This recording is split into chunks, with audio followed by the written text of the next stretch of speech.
Brazil or Nick? Who will become the final head of household? Find out now on Big Brother Cheesecake for Office Wars.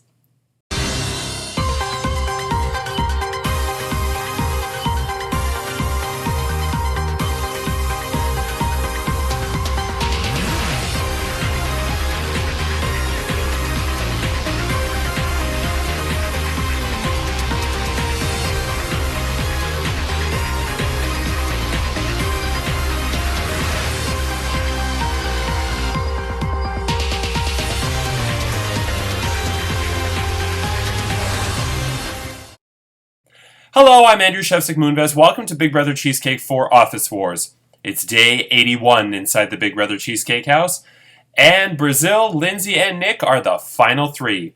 Nick won part 1 of the 3-part final head of household competition. Brazil won part 2, which means Brazil and Nick will face off in part 3, and the winner will get to choose who to evict and who to bring with them to the final 2. Who will win it? We'll find out shortly. But first, Jojo, Jonathan, and Chantal, the Reality Realness crew, had yet another fantastic episode.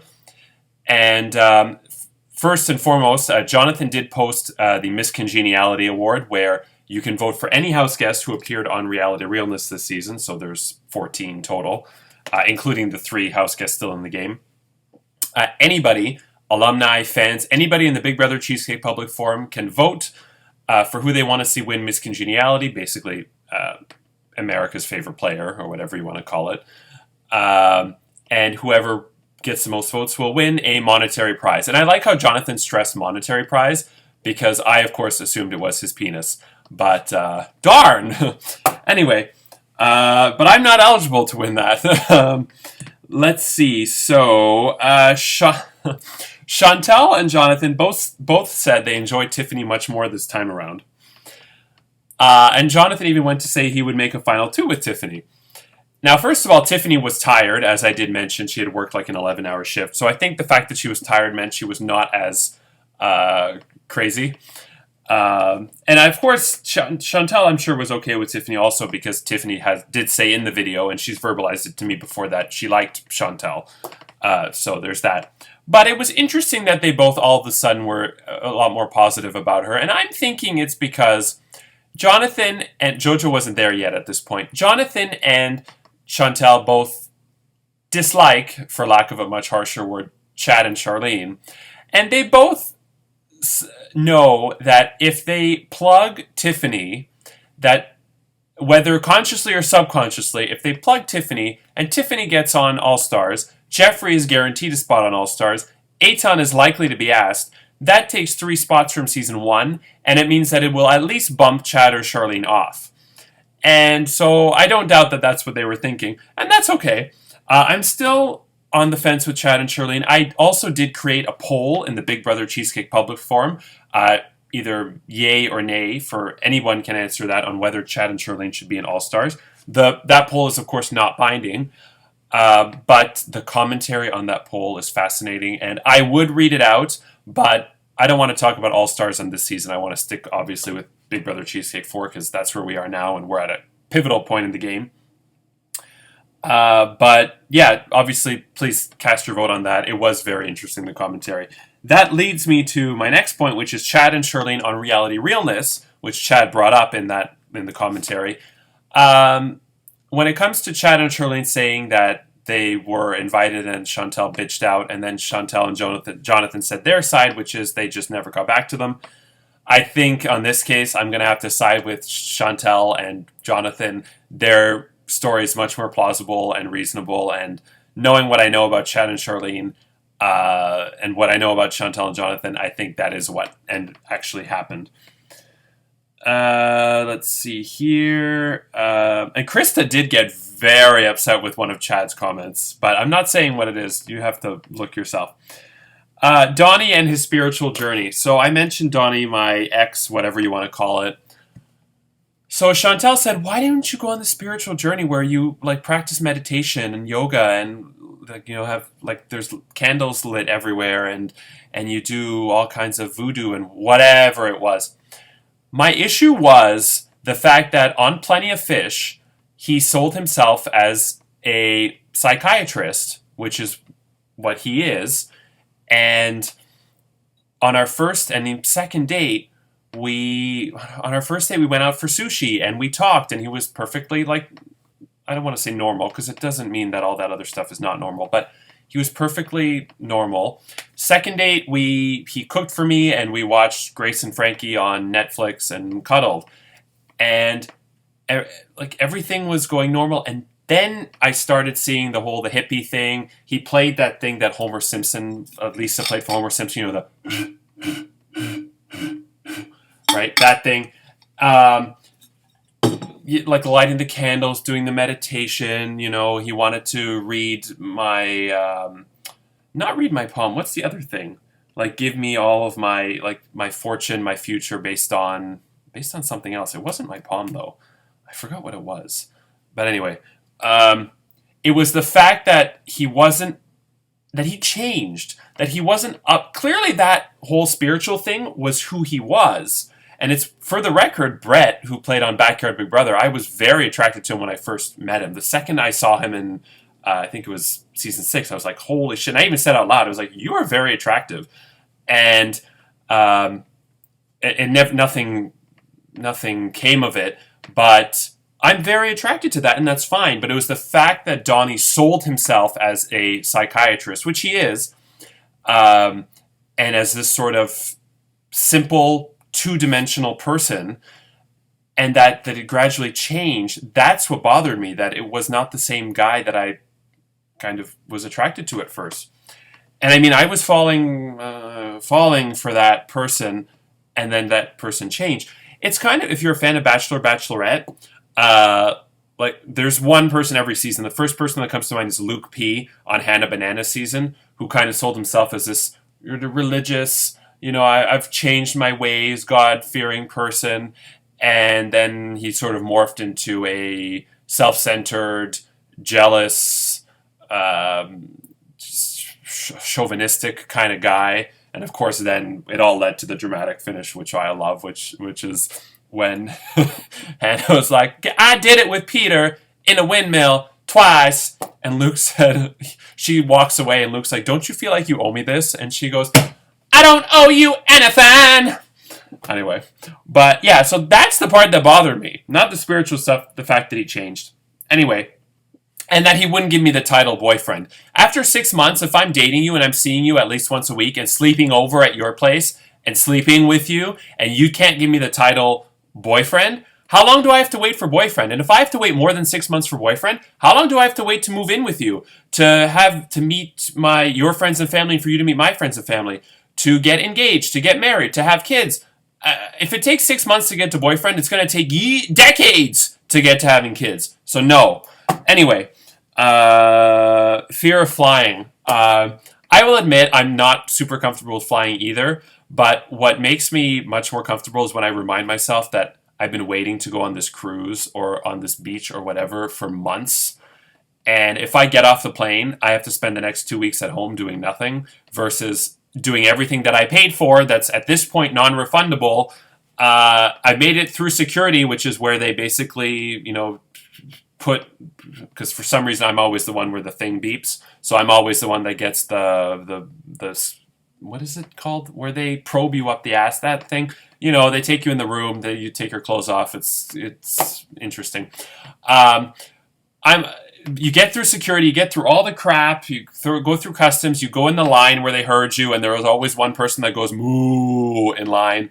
Well, if you hate it so much, Chandler, why do you do it? Sorry, Friends reference.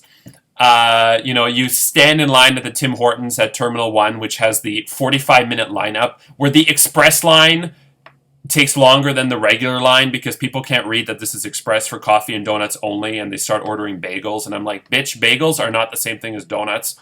Anyway, so yeah, you go through all that. And I live, seriously, 10 minutes from the airport. And yet from the time I leave home to the time I'm getting on the plane is 3 hours. So after all that, I'm like, no. As much as I'm uncomfortable with flying, I'm going to just do it. And of course, you've all heard my story about how the flight attendant. I always get girl flight attendants. There will be 4 hot guys. It will be like the cast of NSYNC is coming off the plane, and I'm like, oh, then maybe they're going to come back. And then it's 4 girls that come on the plane to relieve them. And I'm just like, seriously? Anywho,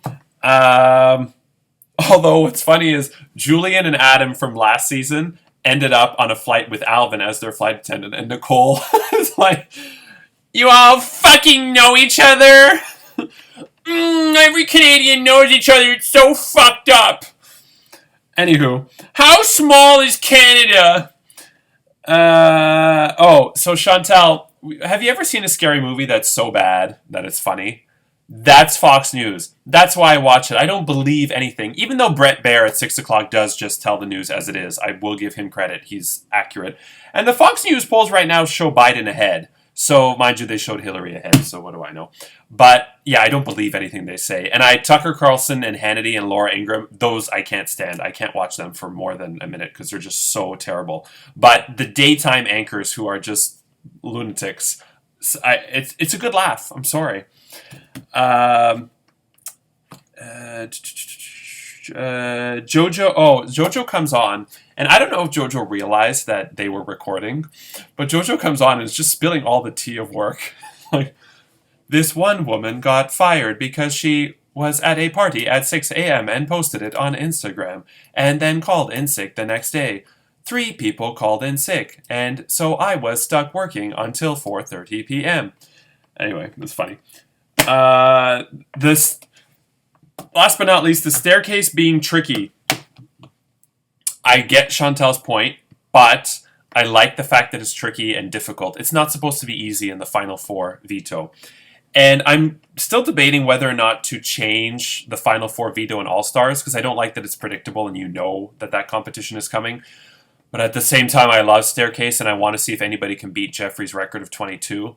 So I'm like, I don't know. I'm going back and forth on it. But I like the tricks. And I did say in a previous episode, I think I put more tricks in this season subconsciously because Reality Realness amped up how much you have to study by saying you got to study, you got to study. So I think I did make it harder this time. So I will give the season 4 people credit there. But yeah, I like the tricks. If it was easy, but yeah, it's tough. Okay, so before I get to the results to part 3 of the final head of household competition, I made a huge mistake. There was some controversy. I totally fucked up and apologize. So Brazil and Nick both had 5 minutes to complete part 3. They both submitted their answers. For some idiotic reason, maybe it was because I was ordering food online, I read their responses as the same and thought it was a tie. Brazil submitted her answers. She then said, I want to change one of my answers. And then I said, within the 5 minutes, she said, I want to change, I'll reveal it in the results, but I want to change one of them to something else. I said, okay, is that your final answer? No response. At 5 minutes, I say, time. Your responses are this, and this. And I changed your thing. She said, oh, fuck. I said, that's what you wanted, right? And she said, yes. So now twice she's confirmed yes. I said, okay, good. 2 minutes later, she comes back with, no, I wanted what I originally said. I don't want to change it. I'm like, fuck. So even though I did everything right, because Brazil got really angry with me that I let Marcin stay in the game longer after he was evicted, which was because Lindsay went camping because I needed to know if Marcin was evicted early and blah, blah, blah, blah, blah.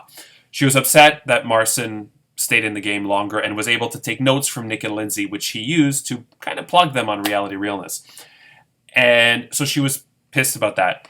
So I was like, okay, you know what? She wants to change it. Let me go to Nick. At this point, I thought it was a tie. Which it wasn't. So I said, let me go to Nick and not realizing this, I put him on the spot and I said, do you want to let Brazil change her answer? Nick then took a while to respond, and I felt really bad for him because it was putting him on the spot big time, because no matter what decision he makes, if he agrees for her to change it, he could be giving her head of household. If he doesn't agree, he looks bad. He ended up saying, based on everything, that the original results that production accepted should have been accepted, and that he's not going to allow any changes. And so we're going with the results that everybody originally clocked in at in 5 minutes. And so I apologized to Nick after, and I feel really, really shitty. But I asked Brazil point blank, and I said, listen, this is not Nick's fault. Please don't take it out on him. And she said she won't. Because I would feel awful if Brazil wins head of household and evicts Nick, should she choose to evict Nick, because Nick didn't let her change her answer. And so please, Brazil, if you win HOH and you choose to evict Nick, please don't let that be the reason, because I will never forgive myself. And Nick made the right decision to keep the original answers. That's the decision I would have made. That's the decision that a smart player would have made, because if Nick allowed Brazil to change it, and assuming it was a tie, Brazil changed it onto the right answer, then Nick would have needed antidepressants. So anyway, let's get to part 3. So the rules are, part 3 of the final HOH Head of Household competition is called Big Brother Jury Quotes. And here's how it works.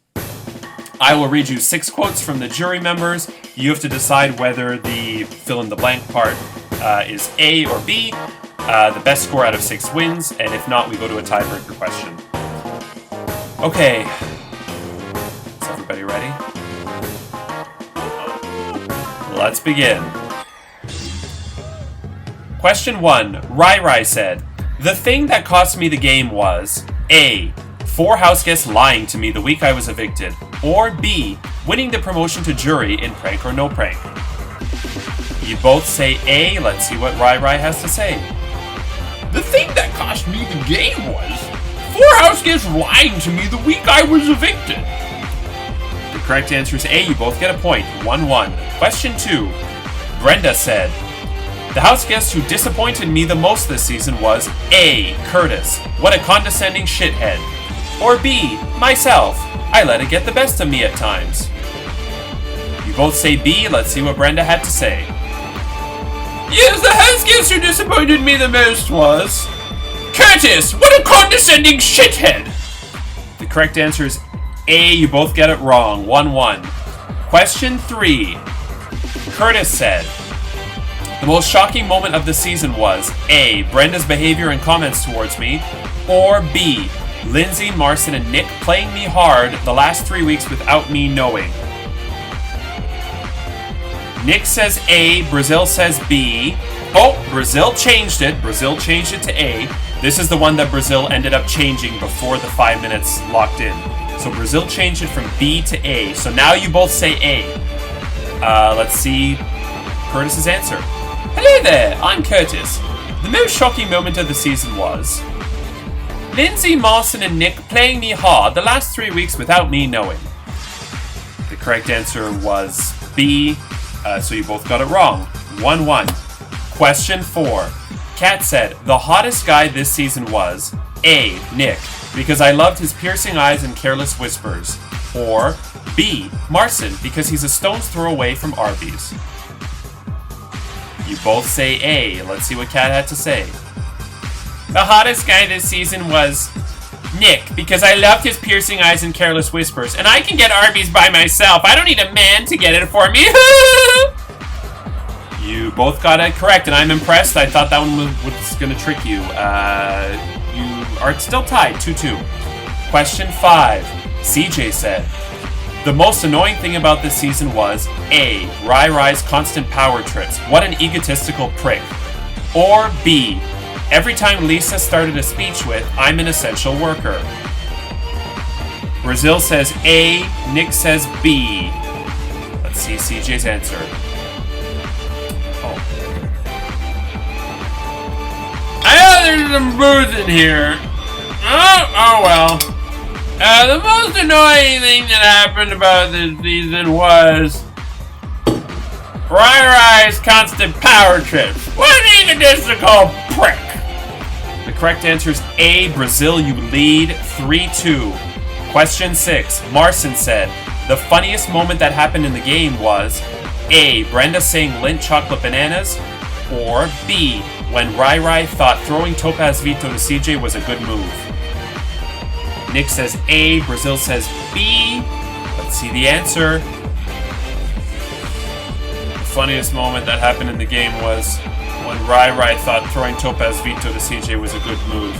The correct answer is B. Congratulations, Brazil! You are the final head of household!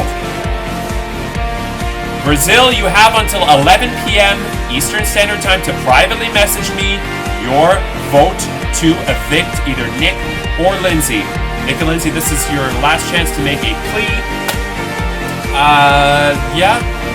Tomorrow, who will Brazil evict and who will she bring with her to the final two? That's tomorrow, Sunday. Reality Realness sits down with the jury members and a roundtable discussion to discuss the merits of the final two.